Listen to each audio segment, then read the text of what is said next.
Bante, selamat malam. Upasaka Upasika, Bapak Ibu, rekan-rekan sedama yang berbahagia. Namo Sanghyang Adi Budaya, Namo Buddhaya. Namo Buddhaya. Namo Buddhaya. Iya, saya Kolim dari Jakarta. Ya, senang bertemu dengan Bapak Ibu semua. Ya, mudah-mudahan malam ini kita bisa belajar sesuatu dari tema kita, yaitu marah dulu atau mikir dulu. Nah, pertanyaannya simpel, marah dulu atau mikir dulu? Iya. Kira-kira yang banyak senyum ya ini Pak Hendra ya. Kira-kira jawabannya apa Pak Hendra ya? Marah dulu atau mikir dulu ya? Nggak apa-apa, kita saling interaksi sehingga kita bisa tahu atau kita bisa langsung mendengar ya komentar atau jawaban, dan dari sana kita akan belajar banyak. Kira-kira Pak Hendra, ini kebetulan saya lihat Pak Hendra dari tadi senyum-senyum terus ya. Mungkin Pak Hendra sudah ketemu jawabannya ya. Mungkin bisa loudspeaker-nya dihidupkan Pak Hendra, silakan. Jawabnya apa Pak Hendra? Oh iya. Harusnya sih mikir dulu. Oh harusnya. Lalu kalau nggak harusnya gimana? Ya kalau kelepasan marah dulu. Marah dulu ya. Menarik ya. Kita tahu loh. Kita tahu jawabannya. Harusnya mikir dulu. Ya, pinter. Bagus. Ya. Sudah tahu jawabannya. Lah, kenapa kok prakteknya marah dulu? Kira-kira kenapa ya Bapak Ibu ya? Ya, atau mungkin saya ingin bertanya terlebih dahulu. Bapak Ibu yang hadir di sini, ya, sorry Bante ya. Saya tanya ke teman-teman semua.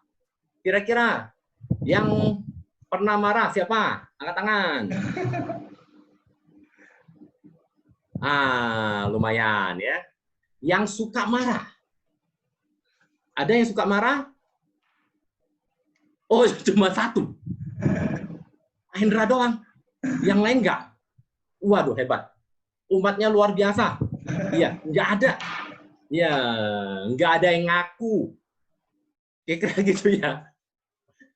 Ya, ini semua yang cuma punya suka marah, Pak Hendra ya. Oke.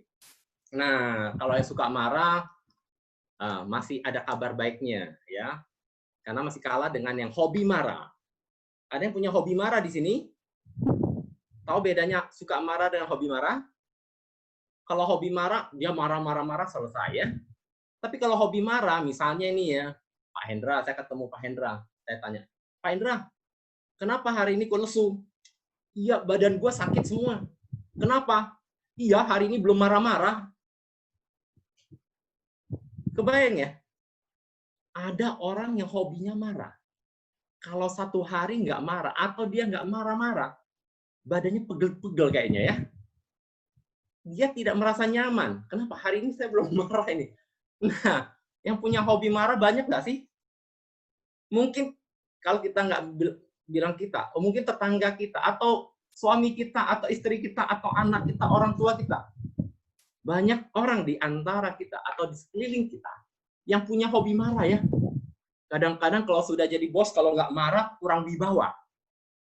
Jadi, panggil anak buah, sini. Iya. Kenapa bos? Sebentar. Gua lagi mikir mau marah apa ya? Kira-kira begitu ya. Kenapa?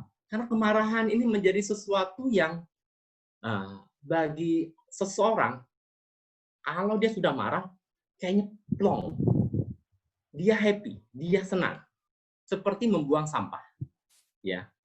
Nah, bagi yang hobi marah masih ada kabar baik. Jadi malam ini saya banyak membawa kabar baik.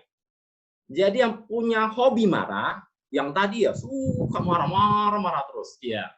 Ada kabar baiknya, ya. Kabar baiknya adalah Bapak Ibu yang punya hobi marah, suka marah, masih kalah dengan tetangga saya. Loh, tetangga saya lebih hebat nih. Siapa tetangga saya? Wah, tetangga saya. Tukang bakso lewat, marah dia. Ada orang ribut dikit, marah dia. Keren nggak? Yang punya kebiasaan gitu ada nggak? Enggak, masih kalah tetangga saya. Sampai tengah malam juga masih marah-marah. Ya, nanti suatu hari kalau datang ke tempat saya perkenalkan. Ya, namanya si Dogi. Ya, sering juga dipanggil si Guguk. Bisa bayangkan, si Dogi ini, ada orang lewat depan rumahnya, marah. Tukang bakso ting ting ting ting ting, marah.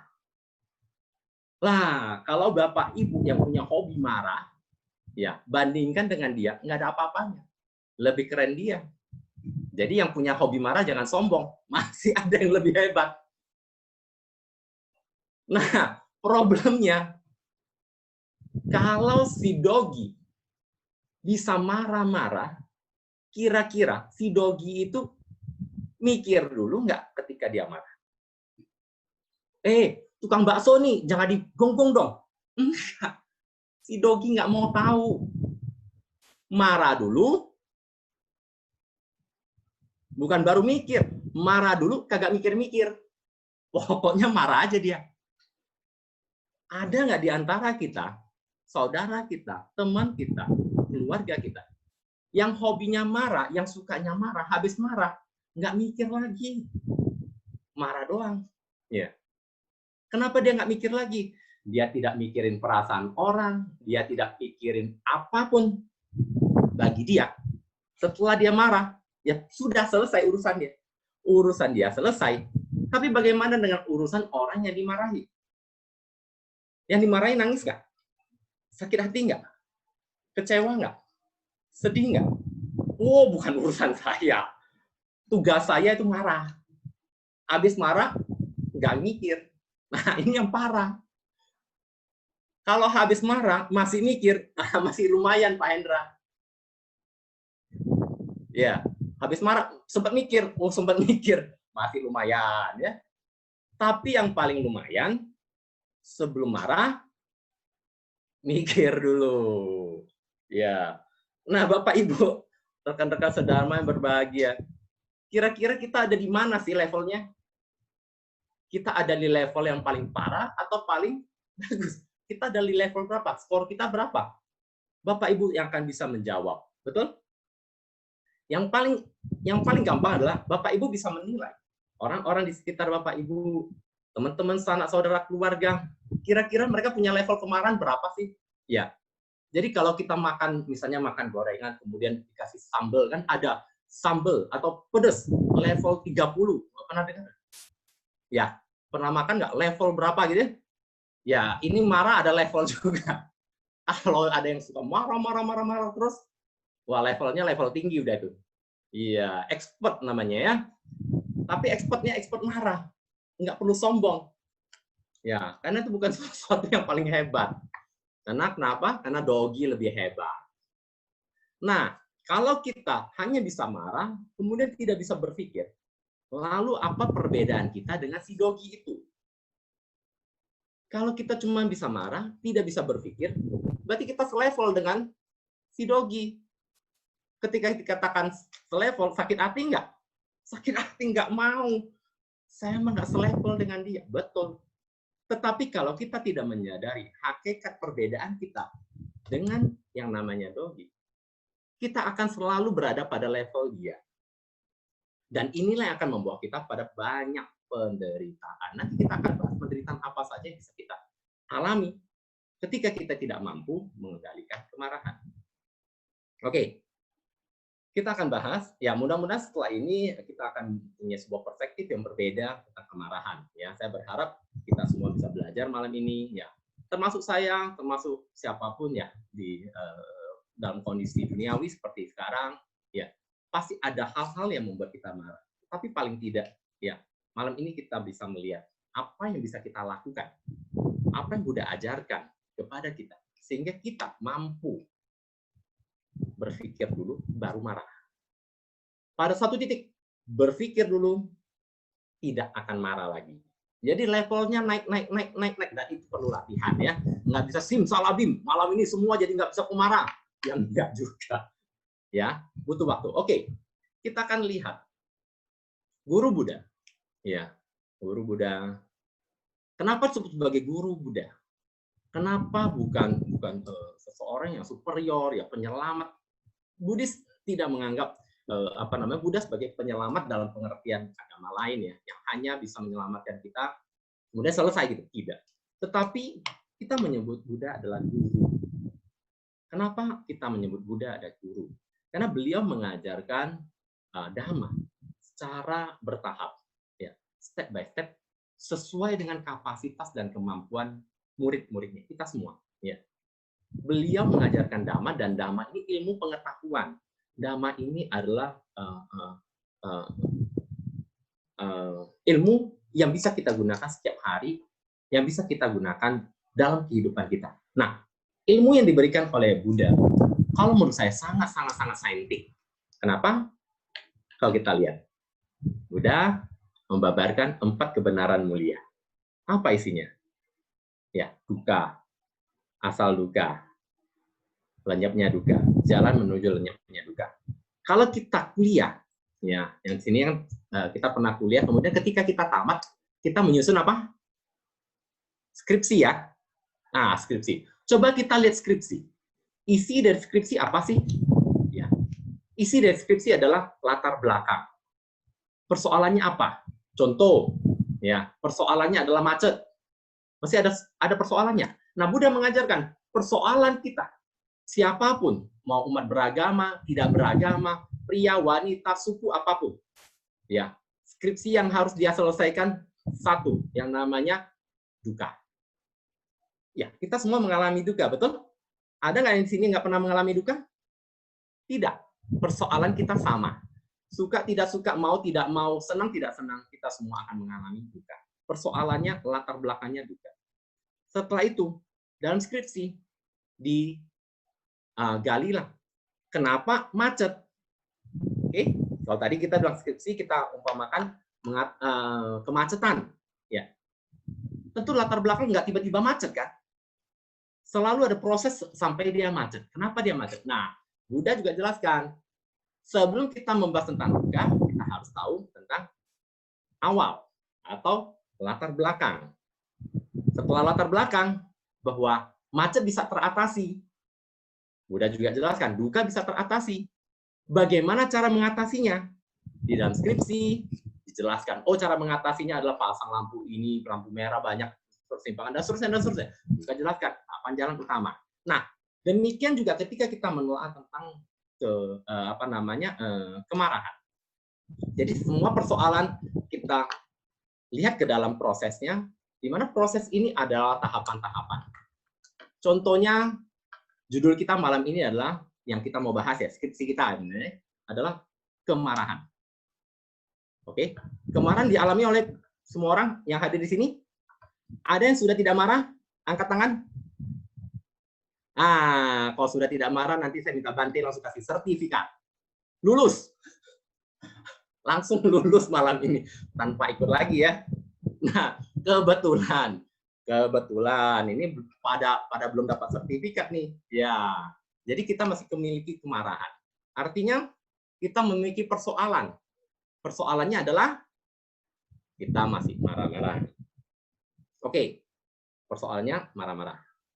Yang kedua, tadi apa? Latar belakang. Kenapa marah? Oke. Nah, saya kebetulan mungkin di sini saya tanya ke Pak Aliono, boleh? Pak Aliono, boleh dihidupkan speakernya Pak Aliono? Ya, kita dengarkan ya, Pak Aliono.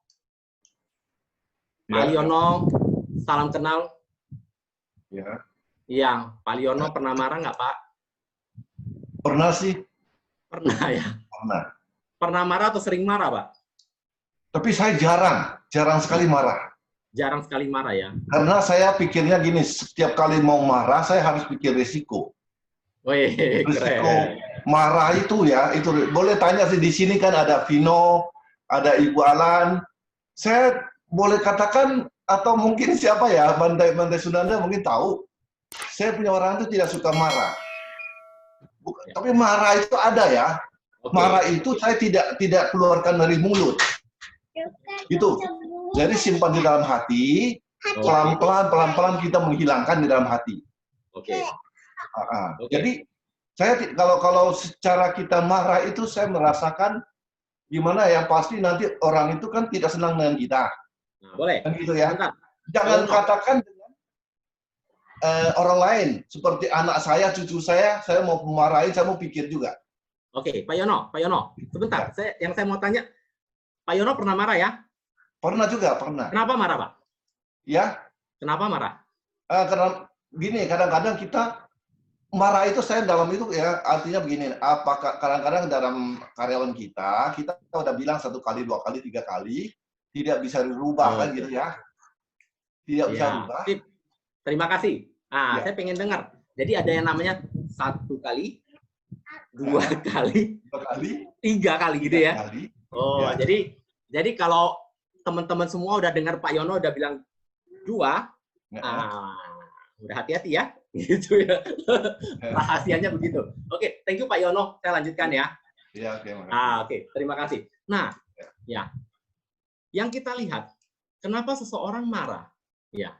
Kenapa seseorang marah? Ya, terima kasih Pak Yono. Iya. Oke, kenapa seseorang marah? Kalau kita lihat, karena dia tidak bisa menerima. Oke, akarnya itu. Apa yang dia tidak bisa terima? Ya, ada 3 hal yang tidak bisa kita terima sehingga menimbulkan kemarahan. Yang pertama adalah kita tidak bisa menerima perbedaan. Ya. 3 hal ini, ya, kita simpulkan menjadi 1 yang namanya tidak bisa menerima kenyataan. Oke. Kenapa? Karena keinginan, karena harapan kita berbeda dengan kenyataan. Apa sih yang berbeda? Ada 3 hal. Ya. Yang pertama adalah perbedaan. Kita tidak bisa menerima perbedaan. Ya. Perbedaan. Sering nggak berantem dengan orang karena kita cuma mau makan nasi, dia mau makan mie. Nggak cocok nih. Nggak cocok. Berbeda. Kamu mau makan yang saya tidak sukai. Padahal pilihannya cuma 1. Kita akhirnya konflik. Perbedaan apa lagi? Perbedaan itu banyak. Kalau sekarang ya, kemarin pilkada ya, ribut atau di Timur Tengah lagi ribut. Perbedaan keyakinan.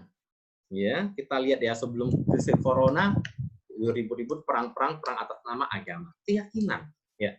Ketika berbeda keyakinan, seseorang tidak bisa menerima perbedaan ini, dia akan marah. Ketika dia marah, akan muncul konflik. Perbedaan apa lagi?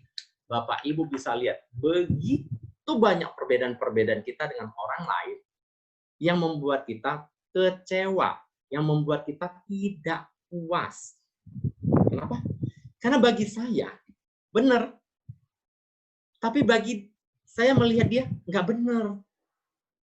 Ketika kita melihat perbedaan dengan orang lain, dan apa yang orang lain katakan, apa yang orang lain lakukan, tidak sesuai dengan apa yang saya inginkan, apa yang saya katakan benar, maka saya akan marah.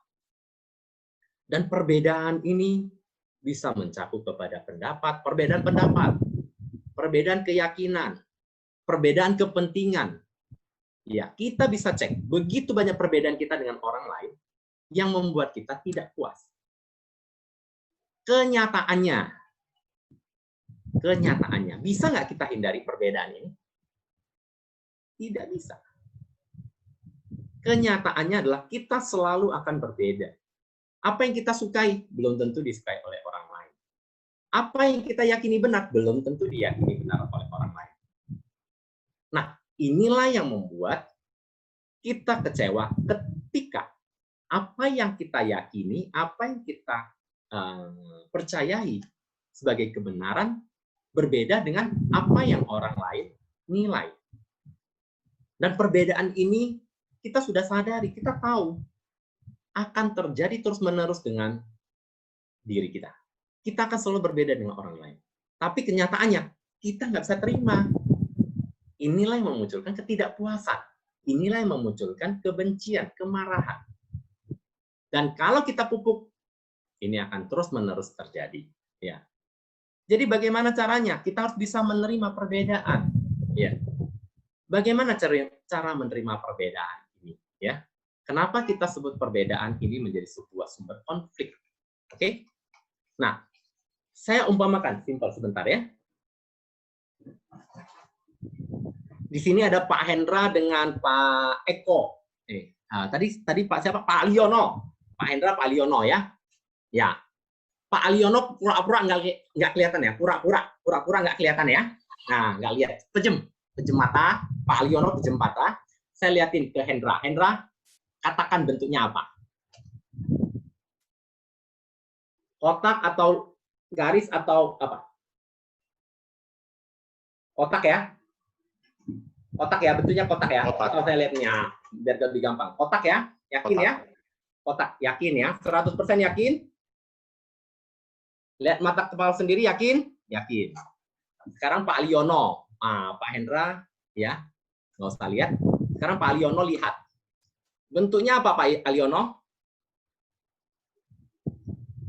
Garis ya? I.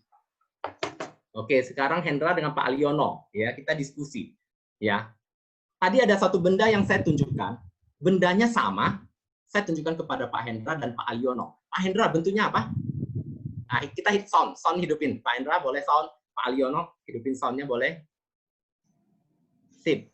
Pak Aliono boleh hidupin soundnya. Nah, kita diskusi sebentar. Apa itu namanya perbedaan? Ya, kita akan langsung lihat solusinya seperti apa. Pak Hendra, tadi bentuknya apa, Pak? Bentuknya nipis. Ini yang mana yang benar nih? Pak Indra bentuknya apa? Kotak. Kotak, yakin? Yakin. Lihat dengan mata kepala sendiri? Ya. Berapa persen yakinnya? 100%. 100%. Sip. Pak Ali. Ya. Nah, tadi bentuknya apa Pak Ali? Nipis begini. Tipis. Yakin lihat dengan mata kepala sendiri? Yakin. Yakin. Berapa persen Pak? 100%. 100%. Betul. Coba ngomong ke Pak Hendra, Pak. Pak Ali, ngomong Pak Hendra. Pak Hendra. Bahasanya sudut pandangnya. Gitu Nah, sebelum kita bicara sudut pandang deh, sekarang coba ngomong Pak Hendra. Pak Hendra, bentuknya apa tadi? Lurus. Yakin ya? Coba Pak Hendra, mau terima nggak? Pak Ali bilang lurus. Enggak benar itu. Nggak bener itu. Oh, Pak Aliono. Ya. Dibilang nggak bener, mau terima nggak? Dia nggak bisa terima. Nggak bisa terima, enak aja. Gua lihat dengan mata kepala sendiri loh. Iya, lu anak muda sama orang tua makan garam lebih banyak. Nah, udah mulai keluar kan? Pak Hendra, mau terima nggak pendapat dia? Iyain aja. Iyain aja. Sungkan Pak dia. Tapi, oke. Simple ya. Pak Hendra bilang, oke, nggak apa-apa, gue ngalah. Di belakang ngomongin nggak? Gila tuh Pak Ali.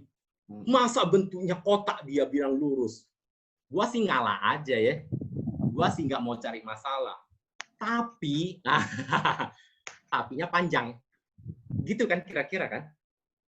Terjadi konflik nggak? Besok ketemu di jalan, nyaman nggak? Ini sudah tidak nyaman. Kenapa? Karena dua-duanya merasa benar. Dan dua-duanya melihat dengan mata kepala sendiri, pengalaman sendiri, dan yakin 100% benar. Ya, Bulani.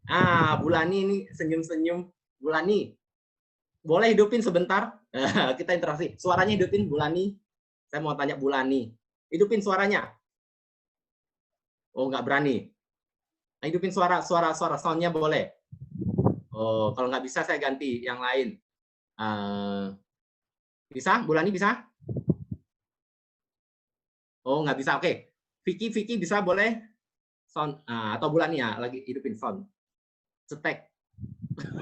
Oke, Vicky boleh. Vicky. Nah, hidupin sound. Nah, Vicky. Ya. Nah, tadi Pak Hendra dengan Pak Aliono itu lagi lagi ada konflik nih, ya. Ya, Vicky udah lihat kan kejadiannya. Menurut Vicky siapa yang benar tuh? Nggak ada yang benar. Nggak ada yang benar. Hendra, Vicky ngomong nggak ada yang benar. Bilang nggak benar, terima nggak? Nggak mau terima. Ini konfliknya tambah. Bukan dua orang yang berantem, Sekarang 3. Mau tambah lagi nggak? Mau tambah lagi, tinggal tambah saja. Kalau temannya Hendra, saya minta kasih pendapat. Dia bilang, Hendra lah, bener. Pak Aliono nggak mau ngalah kan? Ambil lagi teman-temannya. Pak Ali lah yang bener. Berantem nggak? Berantem. Jadi Vicky, dua-duanya nggak benar tuh ya? Nggak benar. Dua-duanya benar. Nggak ada yang benar kayaknya. Kayaknya nggak ada yang benar ya. Yang benar gimana? Yang benar gimana tuh, Vicky? Udah tahu kan kejadiannya kan? Yang benar siapa? Ini nih, Vicky jadi hakim nih. Hendra atau Pak Ali yang benar? Harus putuskan. Kalau Pak Ali ngelihatnya itu kan kotak. Kalau Pak ini lurus, ya sebenarnya sama. Bagaimana ya? Bingung juga. Ini malam ini ceramahnya paling membingungkan ya. Ya, nggak apa-apa. Kita bingung dulu, nanti baru ketemu jawaban. Karena inilah realita dalam kehidupan kita sehari-hari. Setuju ya? Kita seringkali mengatakan kita benar, tapi teman kita bilang enggak. Kita mengatakan benar, bos bilang enggak. Bos bilang benar, karyawan bilang enggak. Padahal dua-duanya melihat barang yang sama, produk yang sama, tetapi berantem. Kalau dua-duanya benar, kenapa orang yang merasa dua-duanya benar? Dua orang benar dua-duanya, tapi berantem. Kan lucu. Ya. Kenyataannya bahwa kita selalu berbeda.